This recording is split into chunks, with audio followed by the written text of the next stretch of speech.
एक मित्र ने प्रश्न पूछा है कि गुरुदेव, कहा जाता है कि रामकृष्ण परमहंस देव ने स्वामी विवेकानंद की छाती में अपने पाँवों को टिकाया तो स्वामी विवेकानंद समाधि में चले गए।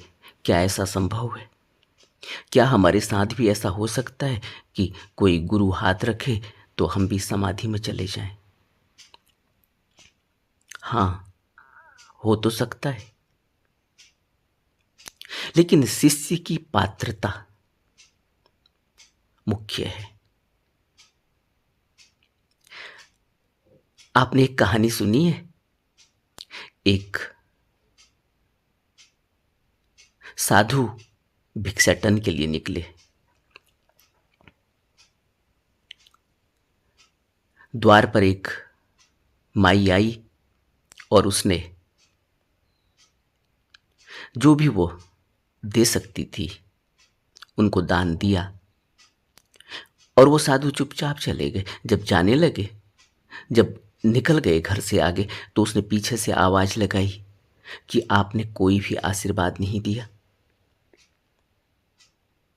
तो वह साधु कहते हैं कि मैं कल फिर आऊंगा। अगले दिन साधु फिर उसी वक्त पहुंच गए। माई ने दरवाजा खोला और फिर जो भी वो दे सकती थी उसने दान दिया। साधु फिर जाने लगे तो उसने तुरंत पीछे से साधु महाराज को कहा कि आप कल भी आए थे और आपने, जब आप चुपचाप जाने लगे तो मैंने कहा कि आपने कुछ कहा नहीं, आशीर्वाद नहीं दिया, तो आपने कहा कि मैं कल आकर कल फिर आऊंगा, लेकिन आप आज भी चुपचाप जा रहे हैं। उस साधु ने कहा कि मैं कल फिर आऊंगा। तीसरे दिन साधु फिर उसी वक्त पहुंच गए। फिर माई ने दरवाजा खोला और जो भी वो दे सकती थी उसने दान दिया। जब साधु फिर जाने लगे तब माई ने कहा कि तुम 2 दिन से मेरे से कह रहे हो कि कल मैं फिर आऊंगा, लेकिन तुमने इन आज भी मेरे को कोई आशीर्वाद नहीं दिया। उस साधु ने कहा, चलो ठीक है, आप मेरे लिए भोजन तैयार करें। उस माई ने कहा, मुझे खुशी होगी आपको भोजन करा के। माई ने भोजन बनाया और परोस कर साधु महाराज के सामने रख दिया। जैसे ही वो साधु महाराज के सामने परोस कर बर्तन रखने लगी, साधु ने कहा, रुको, मेरे बर्तन में डाल दो। साधु ने एक गंदा बिष्टा लगा हुआ बर्तन, जिसमें मलमूत्र लगा हुआ है, वो बर्तन उस माई के आगे कर दिया। माई एकदम चौंक गई। उसने कहा, महाराज, यह बर्तन तो गंदा है, मैं इसमें यह शुद्ध भोजन जो मैंने अभी आपके लिए तैयार किया है, इसको कैसे डाल सकती हूं? आप इसी बर्तन में भोजन कर लीजिए। साधु ने कहा, नहीं, आपको इसमें ही डालना होगा। उसने कहा, नहीं, इसको आप खाइएगा कैसे? उसने कहा, उसकी चिंता आप मत करो। बोली, नहीं, यह मेरे मन को नहीं भा रहा है, मैं ऐसा नहीं कर सकती। साधु महाराज उठे और चल दिए। पीछे से माई ने फिर आवाज लगाई कि महाराज, आपने भोजन तैयार करवाया और आपने कहा कि भोजन तैयार करो, फिर मैं आपको बताता हूं कि मैं पिछले 3 दिन से कोई आशीर्वाद तुम्हें नहीं दिया, चुप हूं। तो साधु ने कहा कि तुम अभी समझी नहीं, मैंने जो कहना था वो कह दिया, यही मेरा उत्तर था। उस माई ने कहा कि नहीं, मैं नहीं समझी, क्योंकि मेरे अंदर इतनी बुद्धि नहीं कि मैं आपकी इन बातों को समझ सकूं। तब साधु ने कहा कि गंदे बर्तन में हम भोजन नहीं डालते। कोई बर्तन गंदा हो, हम उसमें शुद्ध चीज नहीं डालते। और जब हमारा मन पवित्र न हो, उसमें क्या डाला जा सकता है? मैं तुम्हें क्या दे सकता हूं?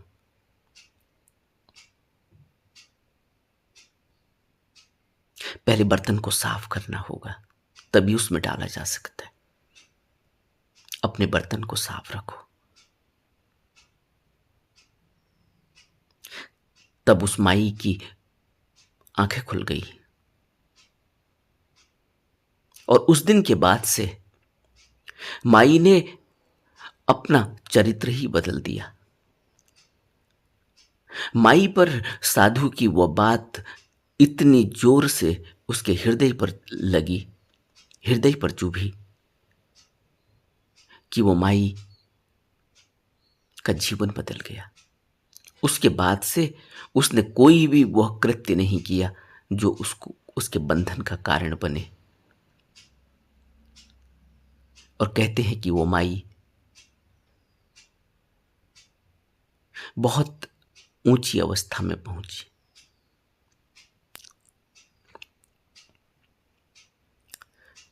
कहने का अर्थ, यह कहानी हमें क्या प्रेरणा देती है? यह कहानी हमें यह प्रेरणा देती है कि अपना बर्तन साफ होना चाहिए। रामकृष्ण के पास जब स्वामी विवेकानंद पहली बार पहुंचे, तो रामकृष्ण ने क्या कहा था? आओ, मैं तुम्हारा ही इंतजार कर रहा था। गुरु सब जानता है, गुरु सर्वसमर्थ है। तो इसलिए यह तो बिल्कुल नहीं सोचना चाहिए कि यह कोई कल्पना होगी, कहावत होगी। तुमने मानस पढ़ा है, रामचरितमानस में क्या कहा? कर्णधार सद्गुरु दृढ़ नावा। अगर कर्णधार है कोई, अगर कोई हमें पार लगा सकता है, कोई हमें इस भवबंधन से मुक्त कर सकता है, तो वह सतगुरु की नाव है। गुरु की नाव में बैठना होगा, तब इस भवसागर से वो पार कराता है। लेकिन गुरु को गुरु मानना होगा। जब मेरी डिमांड है, जब मेरी डिमांड यह है कि मुझे कुछ आशीर्वाद मिले, मेरे बच्चे हो जाएं, मेरे पास धन संपत्ति आ जाए, जब मेरी डिमांड यह है कि मुझे संसार में वाहवाही मिले, पद प्रतिष्ठा मिले, मान बढ़ाई मिले, और पूरे संसार में यही तो चल रहा है। हमारी पूजा का ध्येय क्या है, उद्देश्य क्या है? कभी आपने विचार किया? कभी आप मंदिर में गए होंगे, कभी आप और दूसरे धर्म स्थानों पर गए होंगे। आप जहां भी जाएंगे, वहां आदमी किस इच्छा से आ रहा है, किस नियत से आ रहा है, क्या विचार लेके आ रहा है? तो आप पाएंगे इसकी 100 में से 99.99, 99.99999 जितना आगे जोड़ लो, उनके अंदर कोई इच्छा है। कोई नौकरी नहीं मिल रही, इसलिए कोई इच्छा, उस इच्छा के साथ गया है। किसी के बच्चे नहीं हो रहे, उस इच्छा के साथ गया। किसी को है कि उसकी बुद्धि ठीक हो जाए, वो अपनी बुद्धि ठीक करने गया। कोई डिप्रेशन से बचने के लिए गया है। कोई बाल बच्चे, पति नहीं मिल रहा है, पत्नी नहीं मिल रही है, बाल बच्चे नहीं हो रहे हैं, घर परिवार में कलह है, कलेश है, सुख संपत्ति नहीं है, धन धान्य नहीं है, इस सब के लिए गए हैं। क्या कोई ऐसा व्यक्ति है जो धर्मस्थान में सिर्फ उस शांति के लिए गया हो, जो शांति वहाँ धर्मस्थान में घटित होती है? क्योंकि धर्मस्थान कैसे बने, उन धर्मस्थानों का महत्व क्या है? उन धर्मस्थानों पर कभी कोई महापुरुष, कभी कोई सिद्ध, कभी कोई अवतरित पुरुष, कभी कोई सद्गुरु कोई गुरु आकर समाधि लगाया हुआ है, ध्यान किए हुए है, वहाँ उसने कुछ वक्त बिताया है, उसकी ऊर्जा वहाँ सघन है और उस ऊर्जा में हम जिस भी उद्देश्य से जाते हैं वह उद्देश्य की प्राप्ति हो जाती है, हमारा ऐसा मानना है। लेकिन हम किस उद्देश्य के साथ जाते हैं? क्या हम उस महापुरुष ने जो वहाँ वक्त बिताया है, समाधि लगाई है, क्या हम उसी समाधि के लिए वहाँ जाते हैं? उस समाधि के लिए तो उस महापुरुष ने घर छोड़ा है, वो बंधन मुक्त हुआ है। उस समाधि के लिए तो उसने पूरे संसार को अपना घर बना लिया है। लेकिन हम अपना एक अलग सा घर बनाना चाहते हैं, हम अपनी एक अलग आइडेंटिटी बनाना चाहते हैं। हम किस लिए आए हैं? हम किस लिए किसी पवित्र स्थान में गए हैं? हम किस लिए किसी गुरु के पास गए हैं? गुरु के पास यही इच्छा तो होती है कि मेरे अंदर भी समाधि घटे, मैं भी गुरु रूप बन जाऊं। लेकिन कितने लोग हैं ऐसे जो सिर्फ इस उद्देश्य के लिए गए हैं कि मेरे को इस भवबंधन से मुक्ति चाहिए, मैं मुक्ति के लिए आया हूं। विवेकानंद एक शिष्य हैं, एक ऐसे शिष्य जो किसी भी हद तक जा सकता है। गुरु ने जो कहा वह ब्रह्म लकीर है उसके लिए। गुरु ने क्या कहा? गुरु ने जब विवेकानंद निकले हैं घर से तो पहले मूर्ति भंजक थे, पूजा पाठ, मंदिर, यही उनकी जीवनचर्या थी और उन्होंने एक दिन सब कुछ जाकर नदी में फेंक दिया, नदी में विसर्जित कर दिया। क्या यह हम नहीं जानते? क्या हम यह कर पाते हैं? यह तो एक प्रतीक है कि उन्होंने सभी जो भी वो पूजा करते थे वो सब छोड़ दी, एक ही दिन में छोड़ दी, उसी समय तत्काल छोड़ दी। क्या हम छोड़ पाते हैं? बुद्ध ने हमें पंचशील के नियम दिए और सभी बुद्धों ने, सभी महापुरुषों ने हमें कुछ नियम दिए कि कुछ चीज़ें स्वीकार करनी होंगी, कुछ चीज़ें स्वीकार नहीं करनी होंगी, कुछ करनी है, कुछ नहीं करनी है, कुछ डू हैं, कुछ डोंट्स हैं। हम पूरी जिंदगी वो डू एंड डोंट्स को फॉलो नहीं कर पाते। क्यों? हम इतने कमज़ोर क्यों हैं? हम अभी कोई वचन लेते हैं, अभी हम कोई विल जगाते हैं, अभी हम कोई प्लेज करते हैं, कोई प्रतिज्ञा करते हैं और थोड़ी देर में टूट जाती है। हमारे अंदर संकल्प क्या है? बुद्ध का संकल्प क्या था? इस पर हमने पहले कई वीडियोज में कई बार बात की है। विवेकानंद का संकल्प क्या था? कृष्ण और अर्जुन की हम बात करते हैं, अर्जुन का संकल्प क्या था? अर्जुन भी शिष्य हैं और विवेकानंद भी शिष्य हैं और न जाने कितने शिष्य इस तरह से हैं जिन्होंने पूरे संकल्प के साथ, पूरी शक्ति के साथ, पूरी ताकत के साथ स्वीकार किया, शरण ली और फिर उसके बाद पीछे मुड़कर नहीं देखा। हम कहाँ खड़े हैं? इन्होंने प्रश्न पूछा है कि क्या जो स्वामी विवेकानंद के साथ हुआ ऐसा संभव है और क्या हमारे साथ भी ऐसा हो सकता है कि कोई गुरु हाथ रखे तो हम भी समाधि में चले जाएं? हाँ, हो सकता है। लेकिन क्या हमारे अंदर वो शिष्य की पात्रता है? बड़ा प्रश्न यह है। क्या हम उस ऊर्जा को स्वीकार कर पाएंगे? क्या हमारे अंदर वह पात्र है? उतनी शुद्ध पात्र में वह ऊर्जा डाली जाएगी, क्या वह पात्र उतना शुद्ध हमारे अंदर है? और पात्र, किस पात्र की बात वह साधु कर रहे हैं उस माई से? मन, कितना शुद्ध मन है हमारे पास? अपने अंदर जो सुबह से लेकर शाम तक विचार उठते हैं उन पर अगर हम नज़र डालें तो हमें पता चलेगा कि हमारे अंदर कैसा मन है। जो हमारी करनी है, जो हमारा कृत्य है, उससे पता चलेगा कि हमारा मन कैसा है। हमारे विचार, हमारी भावनाएं हमें यह बताती हैं कि हमारी स्थिति क्या है। इससे प्रश्न उठता है कि हमारे अंदर क्या वह पात्रता है जो स्वामी विवेकानंद के अंदर थी, या एक सूफी हुए हजरत निजामुद्दीन औलिया, हजरत निजाम। निजाम अपने गुरु से जब मुखातिब हुए, जब मिले, तो गुरु के सानिध्य में उनको ऐसा रंग चढ़ा कि वो सब कुछ भूल गए।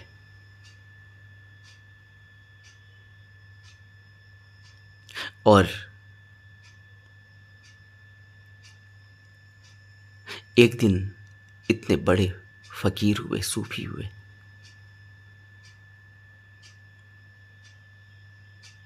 ऐसी कई कहानियां हैं, एक कहानी नहीं है।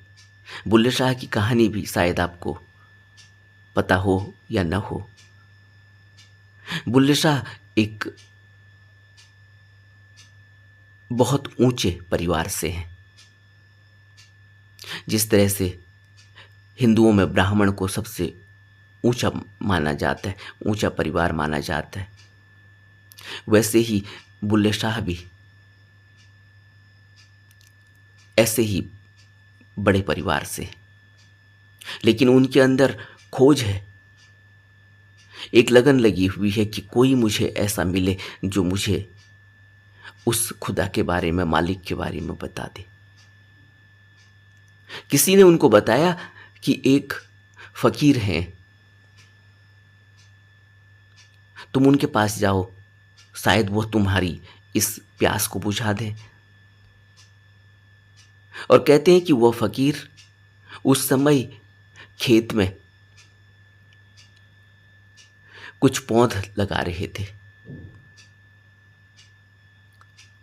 बुल्ले शाह उनके पास पहुंचे और कहा कि क्या तुम मुझे मालिक के बारे में, खुदा के बारे में बता सकते हो? उन्होंने कहा, खुदा के बारे में क्या बताना, खुदा तो ऐसा ही है जैसे इधर से पौध उठाई और इधर लगा दी। उन्होंने एक पौध उठाई और दूसरी जगह जाकर लगा दी। कहते बस इतनी सी बात है। पौध यहां से उठाई और यहां लगा दी और कहा कि बस हो गया काम। उनने कहा, मैं इतने सालों से खोज में हूं, तड़प रहा हूं, तरस रहा हूं, और आप कहते हो इतनी सी बात है। उन्होंने कहा, इतनी सी बात है। और कहते हैं कि बुल्ले शाह ने फिर उस फकीर का साथ नहीं छोड़ा, उनको गुरु मान लिया। और उसके बाद बुल्ले शाह इतने बड़े सूफी हो गए, इतने बड़े फकीर हो गए। एक कहानी नहीं है, सिर्फ विवेकानंद की कहानी ही नहीं है या अर्जुन की ही कहानी नहीं है, ऐसी अनगिनत कहानियां हैं। लेकिन पात्रता चाहिए, उतनी कशिश चाहिए, उतनी तड़प चाहिए, उतनी विरह चाहिए, उतना वैराग्य चाहिए। हम कहाँ खड़े हैं? अपने अंदर झांको। छोड़ना तो पड़ेगा। अगर कोई यह सोचे कि नहीं, छोड़ने का अर्थ यहां ऐसा नहीं है कि बुद्ध की तरह, बुद्ध तो पूरे राजपाट को छोड़कर चले गए, पूरे भोग विलास को छोड़कर चले गए, राजसी ठाट बाट को छोड़कर चले गए, राज सुख को छोड़कर चले गए। लेकिन हमें हिदायत दी कि ऐसा करने की भी जरूरत नहीं है। मध्य मार्ग में तुम रहो, तुम घर गृहस्थी में रहो, तुम तब भी पालोगे। मैंने जो किया उतना करने की जरूरत नहीं थी, यह बुद्ध ने कहा। और नानक तो बिल्कुल ही मध्य मार्ग में चले हैं, कबीर मध्य मार्ग में चले हैं। पूरी जिंदगी जुलाहा बने रहे कबीर। नानक ने, कहते हैं कि गुरुदेव ने खेती करी और गृहस्थ बने रहे। अब कहने का अर्थ यह है कि कुछ छोड़ने का अर्थ, त्यागने का अर्थ यह नहीं है कि सब कुछ छोड़ के, त्याग के और कपड़े भी छोड़ के और ऐसे ही घूमने लगे तो उससे कुछ मिल जाएगा। नहीं, त्यागना अंदर से है, अपनी स्थिति को देखना है। अब कृष्णमूर्ति कहते हैं, इन्होंने कृष्णमूर्ति को भी पढ़ा है। कृष्णमूर्ति तो कहते हैं कि तुम यू टर्न लो तुरंत, तुम्हारी गाड़ी कितनी तेज है, तुम यू टर्न क्यों नहीं लेते, तुम क्यों गुरु के चक्कर में पड़े हो। कृष्णमूर्ति तो ऐसा भी कहेंगे कि तुम छोड़ो गुरु गुरु, ये गुरु सब ढोंग है, पाखंड है। लेकिन हमारी अवस्था को देख कर कह रहे हैं, क्योंकि कृष्णमूर्ति से प्रश्न भी पूछ लिया गया था कि आप गुरु के बारे में इतना इस तरह से बोलते हैं और फिर आपके साथ आप फिर यह उपदेश दे किसको रहे, फिर हम आपको क्या माने। वो कहते हैं कि मैं तो आपका भला चाहता हूं। यही बुद्ध कह रहे हैं, मैं तो कल्याण मित्र हूं, तुम मुझे कल्याण मित्र मान लो, तुम्हारा कल्याण हो जाएगा। लेकिन हम मित्र हों फिर कल्याण मित्र मान लें, यह भी नहीं हो सकता, क्योंकि हम जब जिसको मित्र बनाते हैं उसको तो हम दुनिया भर की गालियां देते हैं। जिसको हम मित्र बनाते हैं उसके तो हम लंगोटिया यार तो हो जाते हैं, लेकिन उससे कुछ सीखते नहीं। हमारी क्या स्थिति है, सब अपने अंदर झांकें तो सही। अगर हमने किसी को मित्र मान ही लिया है, इसीलिए तो स्कूल में कहा जाता है कि तुम मित्रता करो तो अपने से श्रेष्ठ से करना, उससे करना जो मेधावी हो, ताकि तुम उसकी तरह बन सको, तुम उससे कुछ सीख सको। लेकिन हम मित्रता किससे करते हैं? हम मित्रता करेंगे जुआरियों से, कबाबियों से, शराबियों से, जो हमें इस तरह से उलझा देंगे कि हम कभी पूरी जिंदगी फिर निकल नहीं सकते। ऐसे कितने लोग जूझ रहे हैं जो एक बार फंसे थे बस, अपने स्कूल के दिनों में, कॉलेज के दिनों में, अपने कामकाज के दिनों में, और पूरी जिंदगी फंसे रह गए। कोई नशे में, कोई और काम भोग में, कोई और बुरी आदतों में। कभी दृढ़ संकल्प इतना बन ही नहीं पाया कि छोड़ा जा सके। हम कहाँ हैं? अपने अंदर झांको। हो तो सकता है ये कोई कहानियां नहीं है, एक कहानी नहीं है, न जाने कितनी कहानियां। किसी भी सतगुरु के बारे में पढ़े, किसी भी महापुरुष के बारे में पढ़े, आपको न जाने कितनी कहानियां मिलेंगी कि उनका जीवन ऐसे ही बदला गुरु के संपर्क में आके। और बिना गुरु के तो हो ही नहीं सकता। अगर होने वाला होता तो बुद्ध को सीधे ही आलार कालाम के पास जाने की ज़रूरत क्या थी। और आलार कालाम से निकल के भी जब तृप्ति नहीं मिली तो फिर भी वो दूसरे गुरु के पास गए, उद्रक रामपुत्र के पास। और अपने ज्ञान प्राप्ति के बाद उन्होंने अपनी दिव्य दृष्टि से दोनों ही गुरुओं को के बारे में अपनी दिव्य दृष्टि से देखा और पता चला कि दोनों इस दुनिया में नहीं है, दोनों शरीर छोड़ चुके।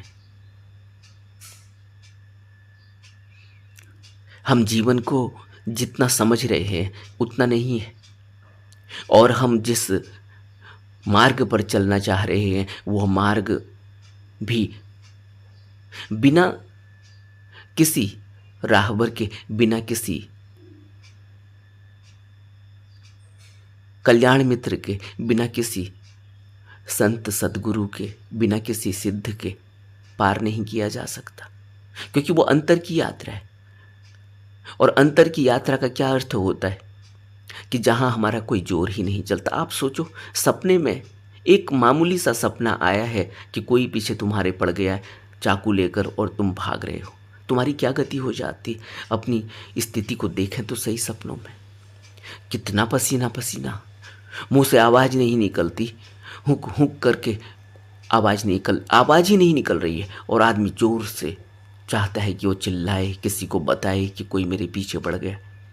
और अचानक फिर जब नींद खुलती है, मुंह से चीख निकलती है और पूरे शरीर में पसीना ही पसीना है, कुछ बस ही नहीं चलता। सपनों में, सबकॉन्शियस में जब कोई बस ही नहीं चल रहा है, तो आप सोचो अंतर की यात्रा भी ऐसी ही है, अंतर्ध्यान भी ऐसी ही है। कौन मदद करेगा वहाँ? वही तो मदद करेगा जो अंतर्ध्यान में प्रवेश कर चुका हो, वही तो मदद करेगा जो उस दुनिया में भी रहता हो और इस दुनिया में भी रहता हो। जो उस दुनिया में रहता ही नहीं है, वो तुम्हें क्या रास्ता बताएगा? इसलिए सभी बुद्धों ने, सभी सतगुरुओं ने कहा कि गुरु के बिना नहीं होता। कबीर ने क्या कहा? 3 लोक 9 खंड में गुरु से बड़ा न कोई, करता करे न कर सके, गुरु करे सो होय। क्यों कहा? क्या वो कबीर कोई पाखंडी है? कोई हमें धोखा देने के लिए कह रहे हैं कि ज़्यादा से ज़्यादा लोग आएँ, ज़्यादा से ज़्यादा लोग शिष्य बने तो कोई उनकी इनकम बढ़े? या नानक ने गुरु गुरु ही कहा है, अपने को तो कुछ कहा ही नहीं। जो कुछ भी मिला है गुरु से मिला है। और सभी को देखो, सभी सत्पुरुषों को, सभी महापुरुषों को, सभी संत सद्गुरुओं को, उनकी जीवनी, उनकी कहानी अगर पढ़ें तो देखें, सब ने गुरु गुरु ही कहा। और हम कहते हैं कि गुरु कहाँ? गुरु सब ढोंगी हैं। और बुद्ध कहते हैं खुद कि इस दुनिया में गुरु बुद्ध हमेशा ही रहता है। और कबीर कहते हैं संत न होते जगत में तो जल मरता संसार। ये संसार ही जल मरता हमेशा। अगर नहीं होता हमेशा यहाँ कोई गुरु, पूरा गुरु, तो सोचो इस दुनिया में क्या हो रहा होता। लेकिन ये बातें सिर्फ कल्पनाएं नहीं है, ये सिर्फ कहानियां नहीं है, ये सिर्फ पढ़ने का विषय नहीं है। कितना कुछ लिखा हुआ है। और पहला श्लोक ही हम यही पढ़ते हैं। अब आज से नहीं पढ़ रहे, बचपन से पढ़ रहे हैं। क्या पढ़ते हैं? गुरु ब्रह्मा गुरु विष्णु गुरु देवो महेश्वरो गुरु साक्षात पार ब्रह्म तस्मै श्री गुरुवे नमः। लेकिन उसके बावजूद भी अब कहाँ मिले गुरु? फिर वहीं फंस गए, फिर किसी प्रतिमा पर आके अटक गए। और प्रतिमा पर भी अटक जाएं, प्रतिमा को ही सब कुछ मान ले, गुरु मान ले, तो वो भी नहीं होता। एकलव्य ने प्रतिमा को गुरु मान लिया था, लेकिन एकलव्य तो कोई ऐसे स्पिरिचुअल साधक नहीं थे, वो तो संसारी साधक थे। उसने तो धनुष विद्या सीखनी थी और धनुर्विद्या के लिए उन्होंने उसको ही गुरु बना लिया, जो उनको गुरु स्वीकार करने को तैयार नहीं है, जबकि सांसारिक काम के लिए। और यहाँ तो विवेकानंद और रामकृष्ण परमहंस की बात तो स्पिरिचुअल रैल्म में हो रही है, स्पिरिचुअलिटी में हो रही है, आध्यात्म के विषय में हो रही है कि आध्यात्म जानना है। जो इन्होंने प्रश्न पूछा है कि कोई गुरु हाथ रख दे, यही तो महत्ता है कि कभी गुरु कोई हाथ रख दे, कभी कोई गुरु की शिष्य के हम शरण पड़ जाएं और उसके चरणों को छूने का मौका मिल जाए। यही तो हर कोई चाहता है, यही तो चरणामृत है। लेकिन अब सब कुछ एक कार्यवाही हो गया, अब सब कुछ एक रिचुअल हो गया, अब उसका अर्थ ही खत्म हो गया। अब हम सुनते भी हैं, पढ़ते भी हैं, लेकिन उस अर्थ को कभी समझ नहीं पाते। समझेंगे कैसे? समझेंगे तो तब जब उस मार्ग से गुजरेंगे, जब वो हटबीती होगी, जब वो हमारा अनुभव होगा। हमारा कोई ऐसा अनुभव है नहीं, हमने तो अभी किताबी ज्ञान लिया है। हम तो अभी सिर्फ कल्पनाओं में हैं कि क्या दिखाया होगा अर्जुन को कृष्ण ने। हम यह नहीं सोच पा रहे हैं कि अर्जुन की पात्रता है वो। और जबकि अर्जुन से भी बड़े बड़े ज्ञानी जो अर्जुन के गुरु हैं संसार में, जो धनुर्विद्या सिखा रहे हैं, जो और कोई पाठ पढ़ा रहे हैं, ऐसे गुरु वहाँ हैं उस युद्ध के मैदान में। लेकिन अर्जुन ही पात्र क्यों है? और अर्जुन को ही वह क्यों दिखाया गया दिव्य? और क्या कोई देखने के लायक नहीं था? जबकि वहाँ बड़े बड़े ज्ञानी पुरुष हैं, सिर्फ अर्जुन ही क्यों देख पाया उस दिव्यता को, उस भव्यता को? जो आंतरिक घटना घटी, अर्जुन को जो दिखाया गया, वो कोई बाहरी थोड़ी दिखाया गया है, वो तो आंतरिक घटना है, वो तो अर्जुन के अंदर घटा है। लेकिन हम सोच रहे हैं कि शायद वो सबको ही कृष्ण ने दिखा दिया होगा। नहीं, अर्जुन के अलावा एक दूसरा आदमी भी उसका पात्र नहीं है। क्यों? तो ऐसा नहीं है कि नहीं हो सकता। सभी संतों ने, सभी सतगुरुओं ने इस बात को स्वीकार किया है, इस बात को ठोक बजा कर कहा है। स्वीकार नहीं किया बल्कि ठोक बजा कर कहा है कि हो सकता है, तुरंत हो सकता है। लेकिन उस तुरंत को होने के लिए उतनी पात्रता चाहिए। क्या हमारे अंदर वो पात्रता है? क्या हम विवेकानंद की तरह सब कुछ छोड़ने को तैयार हैं? विवेकानंद तो सब कुछ छोड़ कर गए। उन्होंने कहा नहीं, आज से मैंने ये मूर्ति त्याग दी, मैंने इसको बहा दिया नदी में, अब मैं दोबारा इस तरफ नहीं देखूंगा। हम कितनी बार प्रतिज्ञा लेते हैं, सुबह से शाम तक लेते हैं, हर महीने लेते हैं, हर 6 महीने में लेते हैं, हर साल लेते हैं, लेकिन हमारे अंदर कुछ नहीं घटता। तो हमें गहरे में अपने अंदर विचार करना होगा कि क्या मैं शिष्यत्व स्वीकार करने योग्य हूँ? क्या मुझे कोई गुरु स्वीकार करेगा? क्या मैं गुरु की पात्रता बन पाऊंगा? क्या मैं वो छोड़ पाऊंगा? क्या मैं उन नियमों पर रह पाऊंगा? नमो बुद्धाय।